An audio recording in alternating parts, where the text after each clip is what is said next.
Tak menarik lagi. Suamiku pilih janda penjual angkringan. Assalamualaikum warahmatullahi wabarakatuh.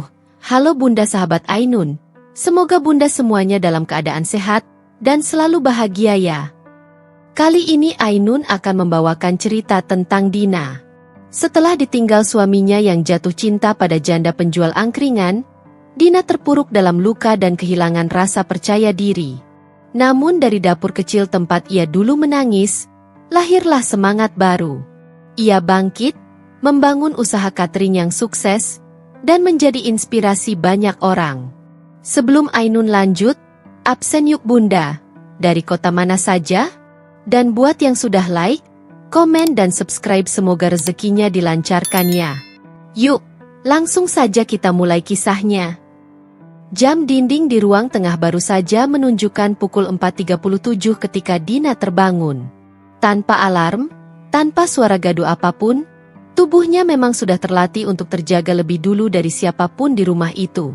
Sejak menikah dengan Reno 6 tahun silam, Dina sudah terbiasa memulai hari lebih pagi.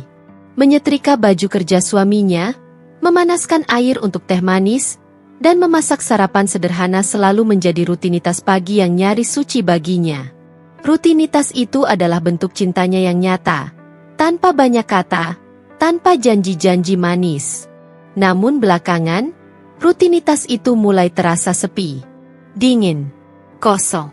Bukan karena Dina kehilangan semangat, tapi karena Reno mulai absen dalam momen-momen kecil mereka. Reno dulu selalu bangun bersama Dina, duduk di meja makan, sambil menyeruput teh hangat dan menceritakan rencana hariannya. Tapi sejak 2 bulan terakhir, Reno lebih sering bangun terlambat, kalau tidak tertidur begitu saja dengan pakaian kerja lengkap. Pulang selalu lewat tengah malam, kadang bahkan nyaris subuh. Saat Dina tanya, jawabannya selalu sama. Lembur, target kantor, proyek mepet, dan klien rewel. Dina berusaha percaya. Ia tahu dunia kerja Reno penuh tekanan. Tapi ada hal lain yang tidak bisa ia abaikan. Pagi itu, saat ia melipat kemeja putih Reno yang tergantung di kursi, sesuatu membuat langkahnya terhenti. Ia mengangkat kemeja itu pelan, mendekatkannya ke hidung. Bukan sisa parfum mahal yang biasa dipakai Reno yang tercium. Bukan juga bau sabun atau deterjen. Tapi, aroma asap arang. Bau sate, kuah, pekat, dan spesifik. Seperti sate usus yang biasa dijual di angkringan pinggir jalan. Dina tertegun cukup lama, membiarkan aroma itu merayap keingatannya. Ia ingat terakhir kali mereka makan di angkringan adalah tahun lalu, saat malam minggu iseng dan penuh tawa. Reno bahkan sempat mengeluh, lain kali makan di tempat yang bersih aja, Din. Perutku nggak kuat makanan jalanan. Dan sejak itu, mereka tak pernah ke sana lagi. Lalu kenapa sekarang bau itu begitu lekat di bajunya? Dina menatap kemeja itu dengan hati yang mulai sesak. Bukan karena aroma itu menjijikkan. Justru sebaliknya, ada kehangatan di balik bau sate dan asap arang yang menguar. Tapi hangat itu terasa asing, karena bukan darinya. Bukan dari dapur rumah ini. Dan yang paling mengganggu, aroma itu tidak mungkin didapat dari gedung kantor tempat Reno bekerja. Tangannya gemetar pelan saat melipat kemeja itu. Ia duduk di pinggir ranjang, menatap Reno yang masih terlelap.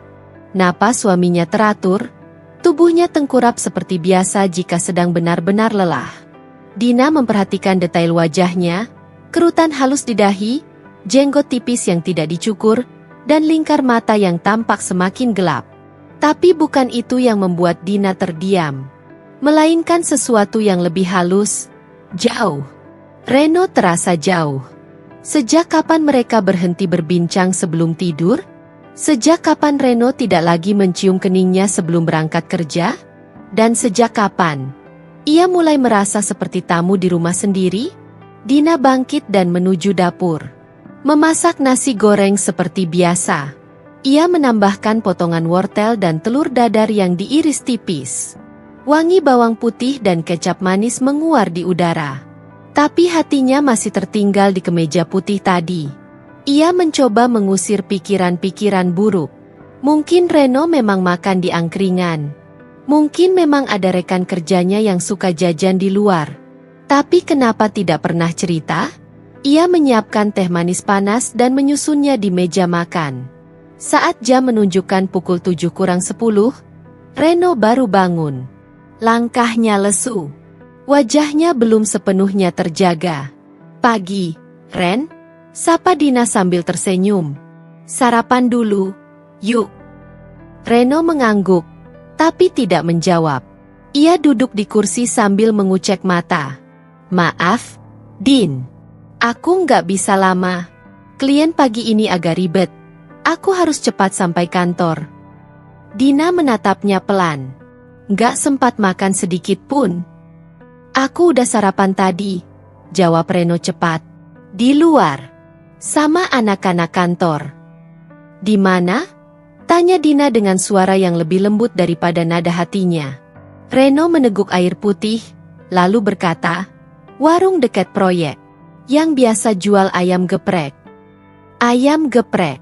Kata itu meluncur tanpa beban, tapi menusuk telinga Dina. Bau sate usus tak akan datang dari ayam geprek. Dina diam. Ia menahan diri. Bukan waktunya. Setelah Reno pergi, Dina berdiri lama di ambang pintu. Ia menatap motor Reno yang menghilang di tikungan jalan. Hati kecilnya terus berbisik, menghubungkan potongan-potongan kecil yang selama ini ia abaikan. Bau sate usus. Pulang larut. Senyum yang makin jarang. Mata yang menghindar saat ditanya. Telepon yang lebih sering dibawa ke kamar mandi.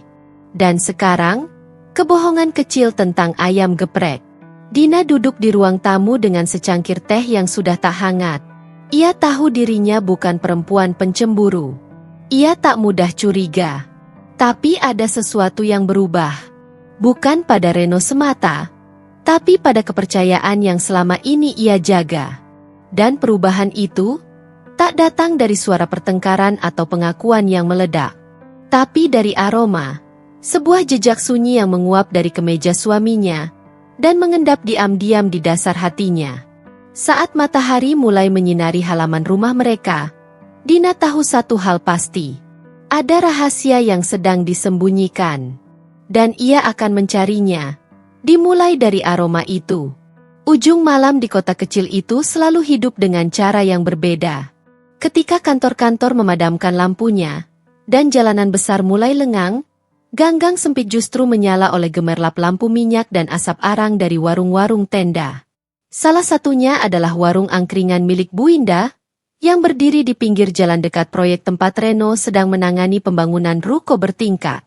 Warung itu tak besar, hanya tenda sederhana dengan bangku panjang dari kayu dan meja kecil penuh dengan tusukan sate-satean.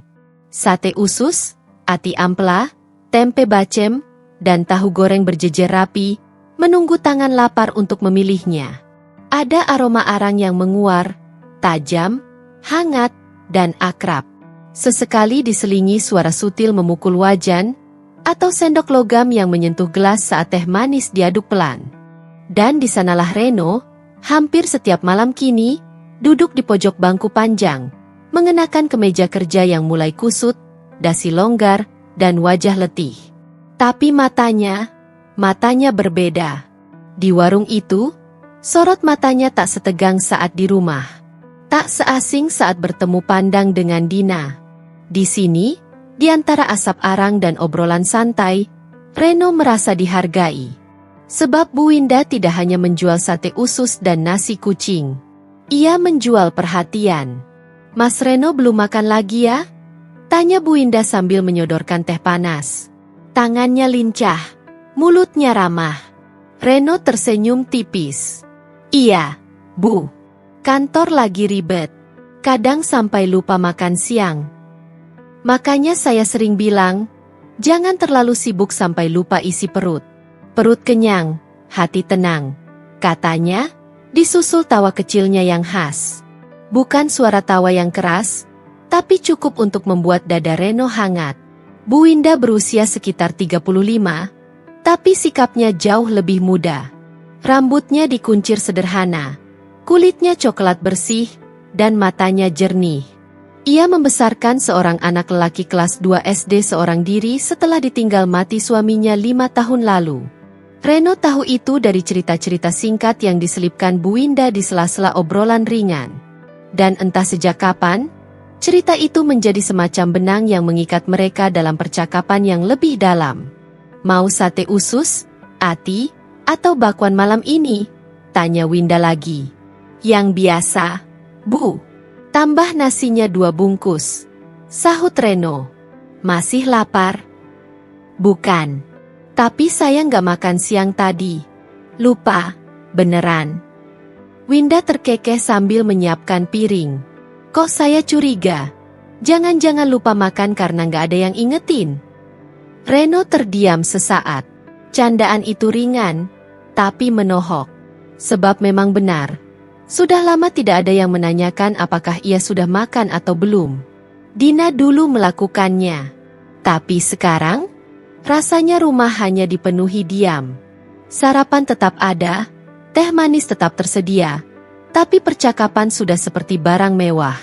Dan disinilah Winda, membuatnya merasa penting, didengarkan, ditanya kabar, bahkan ditertawakan. "Bu Winda." "Anaknya sehat?" "Alhamdulillah. Tadi pagi masih minta dibikinin telur dadar 2. Katanya mau jadi tukang bangunan biar bisa kuat kayak bapaknya." Anak-anak tuh ya." Reno ikut tertawa. Rasanya sudah lama tidak tertawa selepas itu. Ia menatap Winda dalam diam. Ada rasa nyaman yang sulit dijelaskan. Bukan karena kecantikannya, tapi karena perhatian kecil yang tak ia sadari telah lama hilang dari hidupnya. Reno mulai bercerita, tanpa sadar, tentang proyek yang ribet, bos yang menekan, rekan kerja yang suka lempar tanggung jawab.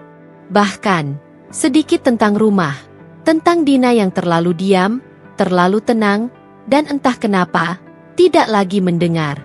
Padahal Reno butuh didengar. Winda tak menghakimi. Ia hanya mengangguk, sesekali menimpali dengan suara, atau, "Pantes aja kamu kelihatan capek terus." Kalimat-kalimat sederhana, tapi menenangkan. Seolah-olah, masalah hidup Reno yang selama ini menggunung, pelan-pelan mengecil di depan secangkir teh hangat dan 2 tusuk sate usus. Malam semakin larut, tapi Reno belum ingin pulang. "Mas Reno, udah malam loh, nanti istri marah." Reno tersenyum hambar. Dia tidur duluan biasanya. Lagi juga, dia nggak nanya-nanya lagi sekarang. Winda hanya diam, tapi matanya menatap Reno dalam-dalam. Ada pemahaman di sana, dan mungkin simpati. Reno tahu ia seharusnya tidak terlalu sering ke sini. Ia tahu ia telah menginjak batas yang tak kasat mata. Tapi warung itu, dan Winda, memberikan rasa yang tidak ia dapatkan di tempat lain. Bukan cinta, tapi ketenangan. Dan bagi Reno, malam-malam yang melelahkan menjadi terasa lebih ringan dengan senyuman Winda yang menyambutnya. Aroma sate usus, suara ceret mendidih, dan lampu temaram warung angkringan itu perlahan-lahan menempati ruang yang kosong dalam hatinya. Bukan menggantikan Dina, tapi mengisi celah yang Dina tak sadari telah kosong terlalu lama. Malam itu, saat Reno pulang dan membuka pintu rumah pelan-pelan, Dina sudah tertidur. Di meja, masih ada nasi goreng yang tak disentuh. Tehnya dingin. Dan kemeja bersih sudah tergantung rapi di dalam lemari. Reno menatap itu semua, dan untuk pertama kalinya, ia merasa bersalah. Tapi rasa bersalah itu kalah cepat dari rasa nyaman yang baru ia temukan. Di warung angkringan kecil, milik janda sederhana bernama Winda. Hujan turun pelan malam itu, menetes rapi di jendela rumah yang tak lagi seramah dulu. Dapur masih bersih. Makan malam sudah dingin. Dina duduk di ruang tengah sambil melipat handuk kecil yang baru diangkat dari jemuran. Televisi menyala, tapi tak benar-benar ditonton. Bunyi hujan dan detak jarum jam justru lebih keras menggema di kepalanya. Sudah pukul 22.46. Reno belum pulang.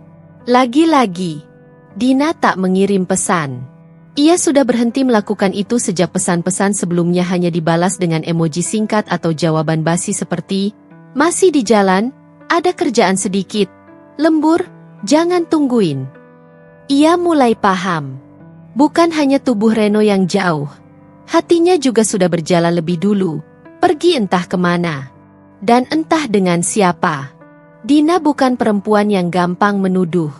Tapi siapapun akan bisa merasakan ketika cinta mulai digantikan oleh rutinitas. Ketika senyuman pulang berubah menjadi helaan napas berat.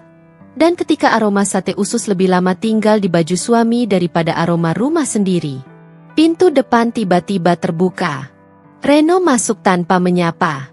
Jaketnya basah, rambutnya menempel di dahi. Dina bangkit berdiri dan menyodorkan handuk kecil. "Kamu kehujanan? Ya Allah, kenapa nggak bawa payung?" Reno menepis lembut uluran tangan Dina. "Nggak usah, aku bisa sendiri." Dina mematung. Ia ingin bertanya, tapi tahu waktunya tidak tepat. Ia ingin marah. Tapi perut Reno yang tampak kenyang justru membuatnya lebih ingin menangis. "Kamu sudah makan?" Tanyanya pelan. "Iya," jawab Reno pendek, sembari membuka sepatu. "Di mana?" "Di luar." Hening. Suasana yang sudah hening makin menyesakkan. Dina menarik napas dalam, berusaha menenangkan dirinya. Tapi malam ini, ia merasa seperti gelas yang sudah penuh dan tinggal menunggu tumpah. "Kamu kenapa, Ren?" Reno mendongak, menatap Dina sejenak. Wajahnya lelah. Tapi bukan lelah karena kerja. Melainkan lelah karena berpura-pura. "Capek, Din," ucapnya akhirnya. "Aku capek." "Capek kerja? Capek di jalan? Capek sama aku?" "Aku nggak bahagia, Din." Kalimat itu jatuh seperti batu ke dalam danau yang tenang. Dina membeku. Reno menatap lantai, tak berani menatap mata perempuan yang sudah menemaninya 8 tahun. "Kamu udah nggak menarik lagi." Dina mundur 1 langkah. Bukan karena takut, tapi karena jiwanya terasa seperti ditampar dari dalam. "Apa maksudmu?" Suaranya nyaris tak terdengar. Reno menggigit bibirnya. "Aku pulang dan kamu selalu sama. Daster, rambut berantakan, wajah letih. Rumah ini sepi. Nggak ada tawa. Nggak ada hidup." Dina menatap Reno, kini dengan mata yang perlahan memanas. "Karena aku sibuk ngurus kamu, Reno. Aku masak, nyuci, beresin rumah, dan nunggu kamu pulang setiap malam, sambil bertanya-tanya kamu di mana. Kamu pikir aku nggak capek?" "Ya tapi aku pengin sesuatu yang beda. Aku pengin ya, suasana yang hidup. Kamu nggak kayak dulu, Din." Dina mengangkat dagunya. "Jadi, kamu pilih pergi ke tempat yang lebih hidup?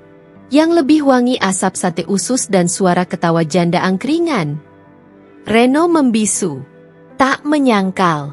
Tak membenarkan. Dan justru itu jawabannya. Air mata Dina mengalir pelan. Tapi tidak meraung. Tidak histeris. Ia terlalu lelah untuk itu. Terlalu hancur untuk berdebat. "Setelah semua yang kita lalui, kamu menyimpulkan aku gak menarik lagi, hanya dari penampilan dan rumah ini yang gak bisa ngasih kamu tawa setiap malam?" "Aku gak maksud gitu." 8 tahun, Reno. Aku di sisimu waktu kamu belum punya apa-apa. Aku ikut ngirit, jual cincin kawin buat bantu DP motor, kerja sambilan jahit waktu kamu di PHK. Aku sabar waktu kamu galau cari kerja. Waktu kamu pulang bawa kecap bukan beras karena salah ambil sembako. Aku nggak pernah nuntut." Reno menunduk dalam. "Dan sekarang, kamu lihat aku kayak benda usang." "Aku cuma pengin bahagia, Din. Itu aja." "Kalau kamu bahagia dengan Winda, ya sudah," kata Dina dengan suara pelan tapi tajam. "Tapi jangan pernah bilang aku nggak menarik. Aku cuma lelah jadi perempuan yang kamu abaikan." Dina berjalan ke kamar. Pintu ditutup pelan. Tak dibanting. Tapi suara klik dari kuncinya terdengar lebih menyakitkan dari apapun. Di balik pintu, Dina duduk di tepi ranjang. Air matanya jatuh tak tertahan. Bukan karena ia ingin Reno kembali, tapi karena ia sadar. Selama ini, ia hanya diminta bertahan, tapi tak pernah benar-benar dipeluk. Dan kini, pelukan itu diberikan pada perempuan lain, di warung angkringan, di bawah lampu temaram dan bau sate usus. Pagi itu matahari muncul seperti biasa, hangat, terang, seolah tak terjadi apa-apa semalam. Padahal, semalam adalah badai yang mengguncang seluruh hidup Dina. Jam 6:14, suara roda koper terdengar dari arah lorong. Suara gesek kecil di lantai keramik yang biasanya hanya terdengar kalau Dina sedang membawakan cucian bersih. Kali ini berbeda. Kali ini, suara itu menyayat pelan. Reno keluar dari kamar tidur tamu. Ya, sejak malam itu, ia tak lagi tidur di samping Dina. Ia memilih kamar yang dulu hanya digunakan untuk tamu keluarga saat lebaran. Kini, kamar itu menjadi tempat perenungannya. Atau mungkin tempat ia menyusun niat untuk benar-benar pergi. Dina duduk di ruang makan. Tangannya menggenggam secangkir teh hangat yang sudah tak lagi beruap. Wajahnya kosong. Ia tidak menangis. Belum. Dina tak menjawab. Reno berdiri mematung sejenak di depan pintu. Ia sudah memakai sepatu. Jaket hitamnya sudah rapi. Di pundaknya tergantung tas selempang kecil berisi laptop dan beberapa berkas. Koper biru kecil di tangannya adalah saksi bahwa kepergian ini bukan sekadar pelarian semalam. Tapi kepergian yang telah dipikirkan, direncanakan, mungkin bahkan disiapkan dengan restu dari tempat ia merasa lebih hidup. Aku pergi dulu. Masih tak ada jawaban. Dina hanya menoleh perlahan, menatap Reno dengan tatapan yang tidak lagi marah, tapi kosong. Kalau kamu butuh apa-apa, hubungi aku. Dina akhirnya bicara, pelan namun tegas. Nggak perlu. Aku nggak biasa minta apa-apa dari orang yang meninggalkan aku. Reno menelan ludah. Hening kembali. Lalu ia membuka pintu. Cahaya matahari pagi masuk, terang dan menyilaukan. Tapi anehnya, tidak ada yang terasa hangat. Suara koper kembali terdengar, menjauh. Sampai akhirnya menghilang bersama suara langkah kaki Reno. Dina masih duduk. Cangkir tehnya masih utuh. Napasnya pelan. Tapi tubuhnya terasa seperti hampa. Seperti rumah itu. Sunyi, kosong, dan dingin. Tak ada perpisahan manis. Tak ada pelukan terakhir. Tak ada kata maaf yang tulus. Atau ucapan terima kasih atas 8 tahun yang mereka habiskan bersama. Yang tersisa hanya lubang. Bukan di hati saja, tapi di seluruh pori-pori hidup yang dulu mereka bangun bersama. Dina akhirnya berdiri. Tangannya gemetar saat membereskan cangkir teh. Ia membuka lemari dapur, dan melihat bumbu-bumbu masakan yang sudah lama tidak disentuh karena Reno lebih sering makan di luar. Ia menatap meja makan, lalu kamar tidur utama, lalu tempat cuci piring yang masih basah. Semua tampak biasa, tapi sepi yang mengelilinginya terasa luar biasa. Ia berjalan ke kamar, menatap ranjang yang kini terlalu besar untuk sendiri. Di atas bantalnya masih tertinggal aroma sampo milik Reno. Dina duduk di ujung tempat tidur, memeluk lututnya. Masih belum menangis. Bukan karena kuat, tapi karena terlalu hancur untuk bisa mengeluarkan air mata. Luka itu terlalu dalam, terlalu membingungkan. Dina berpikir tentang semua yang pernah mereka rencanakan. Tentang rumah mungil ini yang dulu mereka cicil bersama. Tentang tirai coklat muda yang dipilih berdua di toko gorden pinggir kota. Tentang vas bunga kecil yang dibelinya karena Reno bilang rumah ini terlalu dingin, tanpa warna. Dan kini, Reno benar-benar pergi. Bukan lagi lembur sampai malam. Bukan lagi makan di luar sebentar. Tapi pergi. Meninggalkan semuanya seolah-olah perjalanan 8 tahun itu tidak lebih dari satu lembar cerita yang bisa ia sobek dan buang begitu saja. Siang menjelang. Dina tak menyentuh makanan. Ia hanya berdiri di depan kaca, menatap bayangannya sendiri. Mata bengkak, wajah pucat, rambut kusut, dan daster biru favoritnya yang mulai lusuh. Dulu Reno bilang warna biru itu manis di tubuh Dina. Sekarang, Reno bilang Dina sudah tak menarik. Kalimat itu terngiang-ngiang di kepala, mengiris setiap helai harga dirinya. Tapi di balik luka yang membara, ada satu ruang kecil yang pelan-pelan menyala. Ruang itu tidak penuh dendam, hanya keinginan kecil untuk bangkit. Dina sadar, ia tak boleh selamanya membiarkan rumah ini menjadi kuburan kenangan. Tak boleh membiarkan dirinya terus membusuk dalam penolakan orang yang tak lagi mencintainya. Perlahan, ia membuka lemari pakaian, menarik keluar satu koper besar yang selama ini hanya dipakai saat mudik lebaran. Ia menatap koper itu, lalu tersenyum kecil. Aku juga bisa pergi, tapi bukan untuk lari, tapi untuk mulai dari awal. Hari-hari berjalan pelan, seolah waktu sengaja memperlambat langkahnya untuk memperpanjang rasa sakit. Rumah itu, yang dulunya tempat pulang paling nyaman, kini terasa seperti penjara. Setiap sudut menyimpan kenangan, dan setiap benda menjadi saksi dari hancurnya sesuatu yang dulu disebut cinta. Dina bangun setiap pagi dengan tubuh yang lemas dan mata bengkak. Tak ada alarm, tak ada semangat. Ia hanya membuka mata karena cahaya matahari menampar wajahnya, bukan karena ingin hidup lebih lama. Setelah membuka mata, ia akan tetap terbaring lama, menatap langit-langit dengan napas berat dan pikiran kosong. Sudah 5 hari sejak Reno pergi. Lemari pakaian suaminya masih terbuka separuh, menyisakan gantungan kosong yang bergoyang setiap kali angin dari jendela lewat. Dina tak pernah menutup lemari itu, seolah masih berharap aroma Reno yang tersisa bisa menjelaskan semua ini. Tapi yang tertinggal hanya kekosongan yang menyayat. Ia berhenti memasak. Kompor tak lagi menyala. Meja makan kosong, kecuali sisa kotak nasi bungkus yang dibelinya tanpa selera. Ia tidak lapar. Ia hanya makan agar tidak pingsan. Bahkan nasi pun lebih sering basi di meja daripada disentuh. Cermin di kamar mandi tak lagi menampilkan perempuan yang dikenalnya. Wajah Dina tirus, kulitnya kusam, dan rambutnya acak-acakan karena jarang disisir.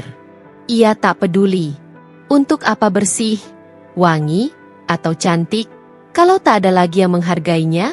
Tetangga mulai membicarakannya. Suatu pagi, ketika Dina berdiri di depan rumah menyiram pot yang hampir mati, ia mendengar bisikan lirih dari seberang pagar. Kasihan, ditinggal suaminya. Katanya selingkuh. Loh? Iya, aku juga dengar. Sama janda yang jualan angkringan, kan? Makanya, kalau jadi istri jangan tampil kayak gitu terus. Dina tak menanggapi, tapi suara mereka menancap tajam ke hatinya. Ia hanya ingin kembali ke dalam dan mengunci pintu rapat-rapat. Dunia di luar tak memberinya tempat aman lagi. Beberapa teman lama sempat menghubungi lewat pesan. Salah satunya, Rika, teman kantor lamanya. Rika tahu kabar dari status WhatsApp yang tidak sengaja Dina unggah semalam, hanya tulisan sederhana, kadang, yang paling melukai bukan pisau, tapi kalimat dari orang yang pernah memeluk kita erat. Rika datang sore itu, membawakan martabak manis dan pelukan. Dina hanya tersenyum singkat, lalu menangis di pelukannya. Kenapa kamu gak bilang apa-apa, Din? Tanya Rika lembut. Aku gak tahu harus mulai dari mana. Rika duduk di samping Dina, memegang tangannya. Kalau kamu butuh tempat tinggal sementara, kamu bisa ke rumahku. Serius, kamu gak sendiri. Dina menggeleng. Aku gak mau jadi beban. Kamu bukan beban. Kamu cuma sedang patah dan itu bukan salahmu. Kata-kata itu membuat Dina menitikkan air mata lagi. Tapi bukan air mata getir. Ada sedikit hangat yang menjalar di balik dingin luka yang selama ini ia simpan sendiri. Setelah Rika pulang, Dina duduk lama di ruang tamu. Lampu belum dinyalakan, dan langit di luar mulai gelap. Di tengah ruangan itu, ia memeluk dirinya sendiri. Hening, sunyi. Tapi perlahan terasa sedikit berbeda. Malam itu, untuk pertama kalinya sejak kepergian Reno, Dina membuka lemari bukunya. Di sana, ada satu buku agenda lama yang dulu ia gunakan saat masih bekerja sebelum memilih fokus mengurus rumah. Ia membalik lembar demi lembar, lalu menemukan satu tulisan tangan sendiri. Aku ingin menjadi perempuan yang mandiri, bukan hanya karena keadaan memaksa, tapi karena aku tahu aku mampu. Dina terdiam lama. Tulisan itu membuat dadanya sesak. Bukan karena sedih, tapi karena ingat siapa dirinya dulu. Siapa dirinya sebelum semuanya diremehkan dan ditinggalkan. Luka itu masih ada. Menganga. Tapi malam itu, Dina menyadari satu hal. Ia tidak ingin selamanya hidup di dalam luka yang tak terlihat. Dapur itu dulunya penuh cerita. Tempat Dina menghabiskan sebagian besar harinya. Mengolah bahan, mencicipi bumbu, dan menyiapkan cinta lewat sepiring makanan hangat. Reno selalu bilang, masakan Dina punya rasa yang gak bisa ditemui di restoran manapun. Kata-kata itu dulu membuat Dina percaya bahwa cintanya bisa dirasakan lewat sendok dan garpu. Namun malam ini, dapur itu sunyi. Bahkan bunyi tetes air dari keran bocor terdengar begitu jelas. Lampu kuning temaram menggantung di atas meja makan, menyinari perabot yang sudah lama tak disentuh. Wajan tergantung diam di gantungan besi, dan rak bumbu dipenuhi botol-botol kecil yang isinya mulai menggumpal. Dina berdiri di depan kompor dengan tangan yang sedikit gemetar. Di hadapannya, sepiring nasi sisa semalam, sebutir telur ayam, dan setengah bawang bombay yang mulai mengering di sisi. Ia tak punya niat membuat hidangan mewah. Ia hanya lapar, dan entah kenapa malam ini, ia ingin makan sesuatu yang ia masak sendiri. Ia nyalakan kompor. Api kecil. Lalu tuangkan sedikit minyak goreng ke dalam wajan yang dulu jadi saksi kehangatan keluarga kecil mereka. Saat minyak mulai panas, Dina iris bawang bombay, lalu masukkan ke dalam wajan. Suara mendesis terdengar. Aroma harum langsung memenuhi dapur. Sesuatu tentang bau tumisan itu membawa Dina ke masa lalu. Tanpa peringatan. Tiba-tiba, semuanya terasa berat. Tangannya gemetar saat menambahkan telur. Mengaduknya pelan bersama nasi dan kecap. Matanya mulai panas. Napasnya sesak. Ia mencoba menahan. Tapi ketika ia mengaduk nasi goreng itu, mencium aroma yang dulu selalu disukai Reno, tangisnya pecah.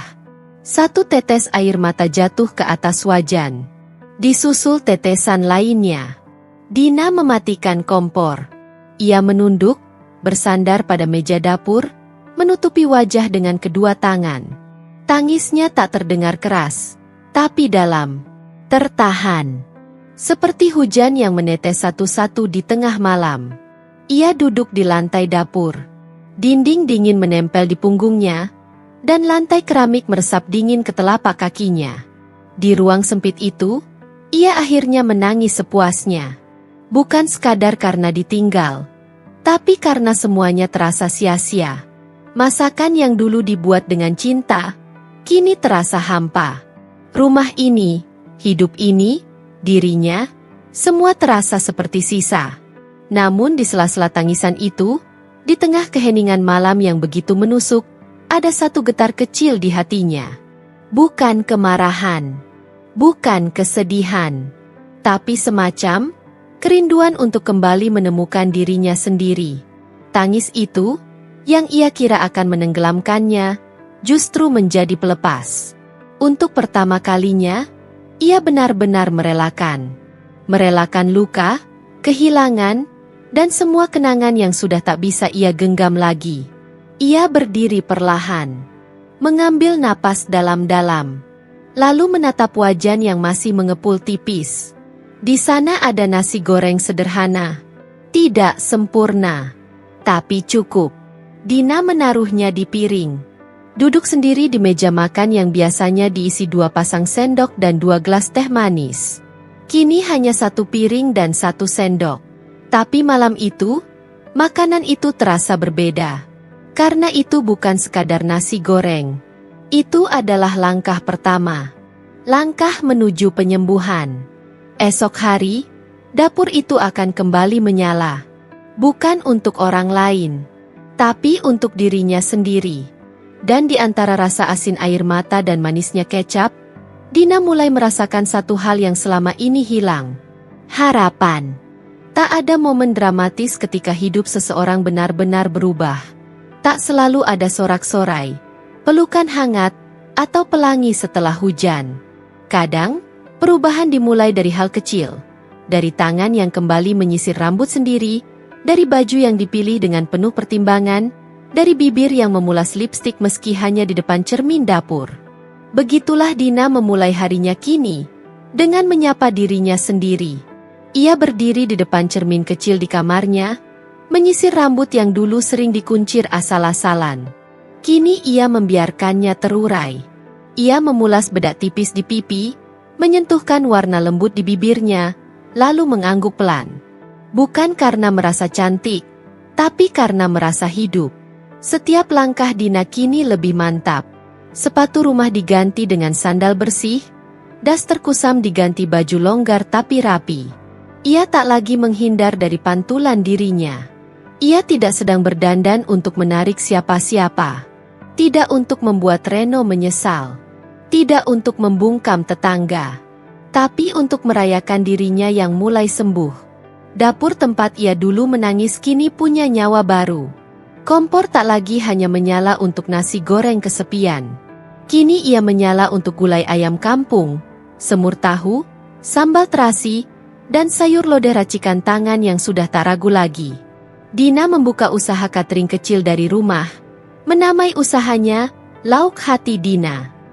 Modalnya hanya 2. Semangat dan resep-resep turun-temurun dari almarhumah ibunya yang dulu dikenal sebagai tukang masak andalan di kampung. Di satu sudut dapur, Dina menempelkan foto sang ibu, tersenyum dalam balutan kebaya sederhana. Foto itu kini menjadi penyemangatnya. Kadang Dina bicara sendiri saat memasak, seolah ibunya ada di sana, menyimak dengan diam. "Bu, hari ini aku masak pesanan 5 kotak untuk kantor kelurahan. Semoga laku ya, Bu, doain dari sana." Awalnya pelanggan Dina hanya tetangga dekat dan beberapa teman Rika. Tapi satu postingan foto lauk pauknya yang menggoda di grup Facebook lokal membuat pesan masuk mengalir. Pesanan mulai datang untuk acara kecil, pengajian, arisan, rapat RT. Ada satu malam, setelah sibuk dari pagi hingga sore, Dina terduduk di dapur dengan punggung bersandar di kulkas. Kakinya pegal, punggungnya sakit. Tapi hatinya penuh. Ia memandangi rak tempat bertumpuk kotak-kotak makan berisi pesanan untuk besok pagi. Tangannya masih basah oleh air cucian, tapi ia tertawa kecil. Bukan tawa kemenangan, tapi tawa dari rasa bangga terhadap dirinya sendiri. Suaranya kembali terdengar di dapur. Tidak lagi hanya suara sendok dan panci, tapi juga nyanyian pelan, doa-doa lirih, bahkan suara tawanya sendiri. Dina menemukan dirinya kembali, di tempat yang sama tempat ia pernah kehilangan segalanya. Suatu pagi, seorang pelanggan tetap, Bu Ros, guru TK di kampung, bertanya sambil tersenyum. "Mbak Dina, maaf kalau lancang, tapi kok sekarang kelihatan lebih bersinar ya? Padahal dulu saya lihat sempat kayak hilang." Dina tertawa pelan. "Mungkin karena saya masak bukan cuma pakai tangan, Bu, tapi juga pakai hati yang pelan-pelan sembuh." Bu Ros hanya mengangguk. "Kadang luka itu bikin kita makin enak masaknya. Kayak bumbu hidup ya, Mbak." Malam harinya, Dina duduk menulis di buku agendanya lagi. Tulisannya rapi, penuh ketenangan. "Aku masih sendiri, tapi aku tidak lagi sepi. Dapur ini bukan lagi tempat aku menangis yang pergi, tapi tempat aku membangun jalan untuk diri sendiri. Hidup memang pahit, tapi aku sudah belajar meraciknya." Sebuah langkah kecil memang belum bisa membawanya kemana-mana. Tapi langkah kecil yang konsisten, hari demi hari, telah membawa Dina menjauh dari masa lalu yang menyakitkan, dan mendekat ke versi terbaik dirinya yang baru. Ia tahu perjalanan belum selesai. Tapi untuk pertama kalinya, ia tak takut untuk terus melangkah. Pagi itu berbeda dari pagi-pagi biasanya. Dina bangun lebih awal, bukan untuk memasak seperti biasa, tapi untuk bersiap menghadiri pelatihan UMKM kuliner yang diadakan di Balai Kota. Ia bukan peserta. Ia diundang sebagai narasumber. Dina mematut diri di cermin. Mengenakan tunik biru langit dengan kerudung polos berwarna senada. Tak ada yang mencolok, tapi wajahnya memancarkan kepercayaan diri yang baru. Matanya tajam namun lembut. Bibirnya menyunggingkan senyum yang dulu pernah hilang, terkubur di bawah reruntuhan pernikahan dan pengkhianatan. Kini, senyum itu menjadi tanda kemenangan kecil yang tumbuh pelan-pelan dari dapur rumahnya. Pelatihan UMKM itu adalah program kerjasama antara Dinas Koperasi Daerah dan komunitas kuliner lokal. Awalnya, Dina hanya dikenalkan oleh Rika kepada ketua komunitas sebagai ibu rumah tangga yang jago masak. Tapi saat melihat jumlah pesanan Dina dan testimoni pelanggannya, mereka tahu, ini bukan sekadar catering rumahan, ini potensi besar. Di ruangan pelatihan itu, Dina berdiri di depan puluhan peserta, ibu-ibu, gadis muda, bahkan bapak-bapak yang ingin memulai usaha makanan. Ia bercerita tanpa skrip, hanya mengandalkan ingatan dan ketulusan. Ia menceritakan bagaimana dapur yang pernah menjadi tempat ia menangis kini berubah menjadi ladang rezeki. Bagaimana ia memulai hanya dari satu pesanan arisan. Bagaimana ia belajar bungkus yang rapi dari YouTube. Bagaimana rasa minder dan malu bisa dikalahkan oleh rasa lapar untuk hidup. Semua orang bisa masak, katanya sambil menatap para peserta. Tapi memasak untuk usaha, itu butuh dua bahan utama, keberanian dan ketekunan. Tanpa itu, resep senak apapun gak akan jadi apa-apa. Tepuk tangan mengisi ruangan. Beberapa peserta bahkan mendatangi Dina usai sesi, meminta nomor WhatsApp, ingin belajar langsung darinya. Salah satunya, seorang wanita berparas modis yang membuat Dina sempat terdiam, Ratih. Dulu, Ratih adalah teman sekelas Dina di SMA. Yang paling populer, yang pacarnya selalu ganteng, dan yang sering menyindir Dina karena sering bawa bekal dari rumah. Ratih berdiri di hadapannya sekarang, bukan sebagai teman lama, tapi sebagai pencari ilmu. Din, aku nggak nyangka ya, sekarang kamu segini hebatnya. Aku bahkan mau belajar bisnis dari kamu. Boleh? Ucapnya sambil tertawa canggung. Dina tersenyum, menatap Ratih dengan mata yang tenang. Boleh banget, Tih. Semua orang kan bisa belajar dari siapa saja. Bahkan aku masih belajar setiap hari. Dalam perjalanan pulang, Dina menerima telepon dari seseorang tak terduga, reporter dari media lokal. Mereka ingin meliput kisahnya sebagai ibu rumah tangga yang berhasil membangun usaha kuliner dari nol. Ada yang rekomendasiin ibu, Bu Dina. Katanya inspiratif sekali. Dina tertawa kecil. Saya cuma masak dari dapur, Mas. Nggak ada yang istimewa. Tapi justru itu yang istimewa. Chef tanpa sekolah yang kini jadi mentor UMKM. Banyak yang perlu dengar kisah ibu. Beberapa hari kemudian, wajah Dina muncul di halaman depan majalah kuliner lokal dengan judul Dari Dapur ke Dunia, Kisah Dina, Chef Tanpa Sekolah. Artikel itu menceritakan bagaimana ia bangkit dari keterpurukan, membuka usaha dari nol, dan kini menjadi inspirasi bagi banyak ibu rumah tangga di kotanya. Artikel itu viral di grup ibu-ibu dan komunitas perempuan. Dina mulai menerima undangan dari komunitas lain. Bahkan ada yang ingin menjadikannya brand ambasador bumbu instan lokal. Meski ia belum memutuskan, tapi satu hal yang pasti, dunia kini mulai membuka pintunya untuk Dina. Tapi tak semuanya indah.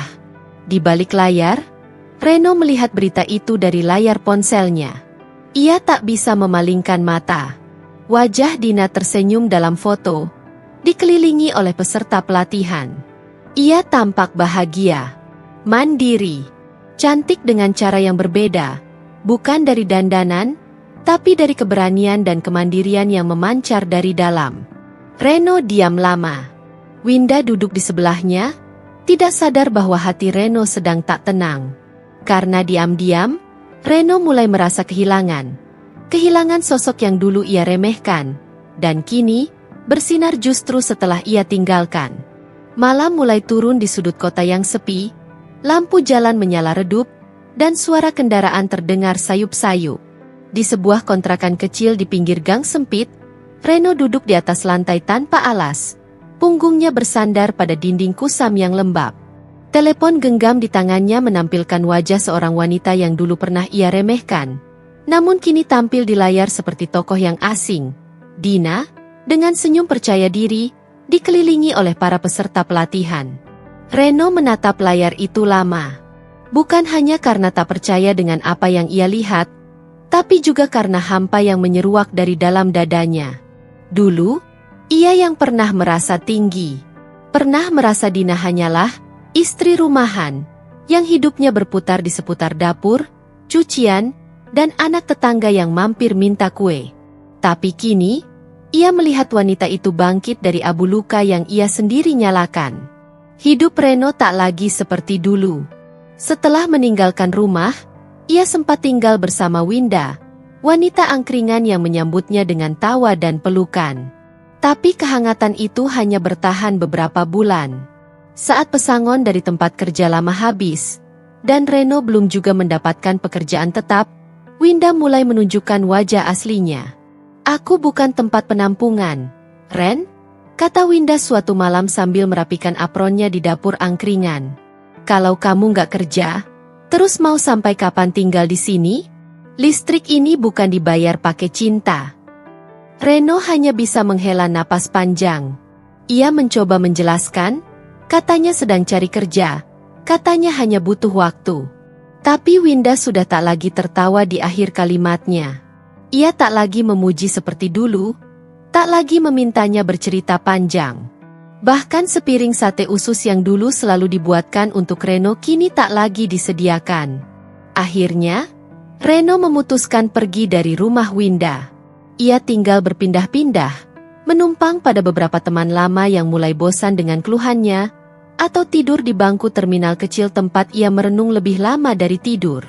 Ia mencoba bekerja serabutan, jadi ojek online dengan motor pinjaman, bantu jaga toko kelontong milik saudara jauh, bahkan pernah jadi tenaga promosi di pinggir jalan dengan kostum badut bebek. Tapi semua itu tak cukup untuk mengisi kekosongan batin yang mulai menyiksanya lebih dalam dari sekadar lapar atau lelah. Reno bukan hanya kehilangan rumah, ia kehilangan arah. Dan rasa bersalah yang dulu ia tabrak dengan dalih, hak untuk bahagia, kini kembali menamparnya dengan kenyataan bahwa bahagia tidak bisa dibangun di atas reruntuhan orang lain. Kontrakan tempat ia tinggal sekarang kecil, hanya cukup untuk kasur tipis, kompor kecil, dan gantungan baju di pojok. Dindingnya mengelupas, suara tetangga bertengkar terdengar setiap malam. Tidak ada aroma sate usus, tidak ada suara tawa wanita. Tidak ada tempat pulang. Ia duduk menatap kosong, hingga akhirnya, dengan jari gemetar, ia membuka galeri di ponselnya. Masih ada foto-foto lama. Dina sedang tertawa saat membuat kue ulang tahun untuk keponakannya. Dina sedang duduk di dapur dengan apron bergambar stroberi, tangan penuh tepung. Dina yang ia tinggalkan demi hangat sesaat yang ternyata palsu. Seketika itu, air mata Reno jatuh. Ia bukan lagi pria yang ditinggal istri, bukan juga suami yang mencari kebebasan. Ia kini hanya seorang lelaki yang dihantui masa lalu dan gagal menghadapi masa depan. Ia akhirnya menyadari, bukan Dina yang tak menarik lagi, tapi dirinya sendiri yang telah kehilangan makna. Dalam kebingungan yang mencekik, Reno membuka salah satu artikel tentang Dina di situs lokal. Di sana tertulis, Bu Dina, pemilik catering Lau Hati Dina, kini menjadi inspirasi banyak perempuan untuk bangkit dan mandiri. Ia membuktikan bahwa dari dapur kecil pun, Seseorang bisa menciptakan dunia baru. Reno menutup matanya. Sakit rasanya melihat nama wanita yang dulu ia ragukan, kini menjadi simbol harapan. Tapi lebih sakit lagi menyadari bahwa ia sendirilah yang menyalakan api dan menari di atas luka yang kini membakarnya perlahan. Dan di detik itu, di antara bau ket tembok tua dan bunyi tetes air dari keran bocor, Reno akhirnya sadar, hidup telah menjatuhkannya ke dalam lubang yang ia gali dengan tangannya sendiri. Gedung convention hall itu ramai sejak pagi. Baliho besar bertuliskan, Festival Kuliner Nusantara dan UMKM Perempuan Inspiratif, terpampang di depan pintu masuk, dengan foto Dina tersenyum anggun di sudutnya. Ia dijadwalkan sebagai pembicara utama untuk sesi bertema, dari dapur sempit ke peluang luas, kisah perempuan bangkit dari nol. Sementara ratusan orang antre masuk, seorang pria berdiri di seberang jalan, tak segera melangkah. Jaket lusuh menutupi tubuhnya dari angin pagi, topi hitam ia tarik rendah untuk menyembunyikan wajah yang kini jauh dari percaya diri. Itu Reno. Di tangannya tergenggam brosur acara yang ia temukan di warung kopi tempatnya biasa menumpang wifi. Ia tidak tahu kenapa kakinya membawanya ke tempat ini. Tapi saat membaca nama Dina di brosur itu beberapa hari lalu, ada desir asing yang mengganggu malam-malam tidurnya. Ada semacam kerinduan, penyesalan, dan keinginan untuk entah, menebus, menatap wajah itu sekali lagi. Akhirnya, Reno masuk. Ia berdiri di bagian belakang aula besar, tersembunyi di antara orang-orang yang sibuk mengabadikan momen dengan ponsel. Pandangannya langsung tertumbuk pada sosok wanita yang melangkah naik ke panggung dengan percaya diri. Dina. Waktu seakan melambat. Dina mengenakan blazer berwarna hijau sage dengan celana kain putih tulang, sederhana tapi elegan. Rambutnya tertata rapi, riasan tipis mempertegas ketegasan wajahnya. Tapi yang paling membuat Reno terpaku adalah sorot mata Dina. Bukan mata yang dulu berkaca-kaca karena pengkhianatannya, tapi mata yang tenang, kuat, dan menyala oleh semangat hidup yang baru. Dina mulai berbicara. Ada masa ketika saya tak percaya bisa keluar dari dapur saya sendiri, apalagi bicara di panggung sebesar ini, katanya, disambut tawa hangat dan tepuk tangan. Reno mendengar setiap kalimat seperti peluru pelan yang menembus dadanya. Dulu saya bangun pagi karena kewajiban. Sekarang saya bangun pagi karena cinta, pada hidup, pada karya saya, dan pada diri saya sendiri, lanjut Dina. Ia tidak menyebut nama Reno, tidak perlu. Tapi setiap cerita tentang keterpurukan, tentang rasa ditinggalkan, tentang membangun usaha dari air mata dan nasi goreng hangus, semua terasa seperti bayangan dirinya yang diungkit tanpa harus dituding. Reno menggenggam topi yang ia lepas. Matanya berkaca. Tubuhnya tak mampu maju. Ingin menyapa, ingin sekadar berkata maaf atau bertanya kabar. Tapi jarak antara mereka kini tak diukur dengan langkah, melainkan dengan perjalanan batin yang tak sanggup ia tempuh. Acara selesai. Para hadirin mengerubungi Dina, minta foto, minta tips, bahkan ada yang menyerahkan proposal kerjasama. Seorang pria berdasi, entah rekan bisnis atau penggemar baru, menyodorkan bunga mawar merah pada Dina. Reno menatap dari jauh, senyumnya getir. Ia berbalik, keluar dari gedung, menunduk, membiarkan keramaian di belakangnya menelan suara dan jejak. Di trotoar, ia duduk lama. Ada semacam kehampaan yang tak bisa dijelaskan. Ia pikir melihat Dina bisa memberinya harapan untuk memperbaiki. Tapi yang ia temukan justru kesadaran bahwa ia bukan lagi bagian dari bab hidup wanita itu. Dina tak lagi mengharapkannya. Bahkan mungkin, tak lagi mengingatnya sebagai luka. Dalam hatinya, Reno tahu, kadang kesalahan yang kita buat tidak bisa diperbaiki, hanya bisa disesali. Dan di dunia yang terus berjalan ini, tidak semua mantan rumah bisa kembali menjadi tempat pulang. Langit mulai berubah jingga ketika para peserta pameran kuliner satu persatu meninggalkan lokasi. Poster-poster mulai diturunkan, meja-meja dilipat, dan suara hiruk-pikuk tadi siang perlahan digantikan oleh kesunyian sisa acara. Namun di antara semua yang beranjak pergi, satu sosok justru menunggu. Berdiri di bawah pohon terembesi dekat parkiran, menggenggam tas selempang dan topi yang ia putar-putar gugup di tangan, Reno. Ia tahu Dina belum pulang. Ia melihat dari kejauhan saat wanita itu mengobrol sebentar dengan panitia, lalu berjalan ke arah mobil. Tapi langkah Reno tidak segera menyusul. Jantungnya berdebar tidak karuan. Tangan yang dulu menggenggam tangan Dina dengan penuh kuasa, kini bahkan gemetar untuk sekadar melambaikan sapa. Akhirnya, saat Dina hampir membuka pintu mobilnya, Reno melangkah maju. Suaranya lirih, hampir tak terdengar, seperti sehelai bulu jatuh di atas lantai marmer. "Din?" Dina berhenti. Tubuhnya menegang sejenak, lalu perlahan menoleh. Waktu seakan terhenti di antara mereka. Wajah Reno tampak lebih tua dari terakhir kali Dina melihatnya. Rambutnya sedikit berantakan, matanya cekung, namun sorot itu masih dikenalnya. Sorot penuh rasa bersalah yang selama ini ia bayangkan akan datang. Tapi kini, saat nyata di hadapannya, Dina hanya menatapnya dengan ketenangan yang mengejutkan dirinya sendiri. Aku cuma mau bilang, aku salah," kata Reno, menunduk. Suaranya berat, napasnya tertahan. "Sangat salah ninggalin kamu. Gak ada satu hari pun aku gak mikirin semuanya." Dina menatapnya lama, tanpa berkata apapun. Lalu, pelan, ia mendekat 2 langkah. Cukup dekat untuk melihat bahwa di mata Reno memang ada air yang menggenang, bukan hanya sekadar pura-pura. "Aku tahu," jawab Dina lembut. Reno mendongak. "Apa kamu bisa maafin aku?" Dina menarik napas dalam. Senyumnya muncul. Namun bukan senyum yang Reno rindukan, bukan senyum yang dulu membuatnya merasa dicintai. Senyum ini adalah milik wanita yang sudah sembuh.